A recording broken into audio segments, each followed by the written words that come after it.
Joining me now with the impact this prescription addiction is having on our prisons is our Lisa Hines. Well, Rob, close to 90% of those in prison are there for drug-related charges or for crimes fueled by a drug addiction.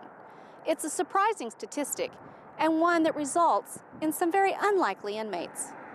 Are you going to come back and see me next week? Yep. Okay. Callie Barrington didn't think she'd ever end up here. I sit around, obviously I've had a lot of time to sit around and think, and no, I wouldn't have ever thought that. You know, I grew up in a family where I have three siblings. We're all college educated. I have a sister in the military, another sister that's a social worker, and a brother that's a missionary in India. I come from, I have parents that are school teachers, both have master's level education. No, I would never have thought that I'd be sitting here. But she is, all thanks to a prescription addiction.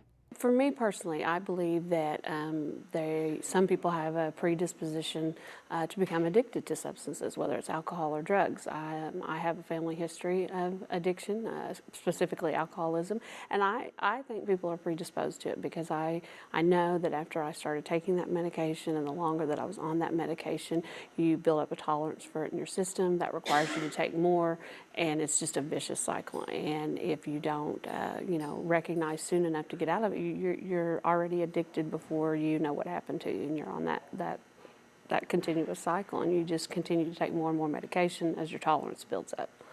An addiction that often leads to crime. For Anita Deerdorf, it was using someone else's prescription and trying to write her own that eventually led to her arrest. When I first started using prescription meds, I was working in a nursing home, pushing the pill cart, dispensing medication to all the people. And I did real good on it for a while. I loved it. It was real good. But then I started using the medication myself. An addiction that consumed her life. I was having seizures and, family problems, lots of family problems. My youngest daughter ended up having herself taken away from me. She called DHS, and she went and lived with my mother until she grew up. We still got a real good relationship, but I missed out on a lot of my kids' childhood. For Callie, incarceration hit home, finally. But it took a 30-year sentence to do so. I think they thought they were helping me out, and that the harsher the penalty they could give me, it would get my attention. And to be quite honest, that's what I needed at the time. I had been to several treatment centers. I had tried that. I tried a lot of things, and I literally needed everything taken away from me to realize the situation I was at and the place that I was at in my life. And looking back now, I understand why they did what they did. It still is a very harsh sentence. Long time. It's a long time, because on a 30-year sentence, you do a third of your time, which is a flat 10 calendar years. Years that are helping Anita realize that her addiction is serious.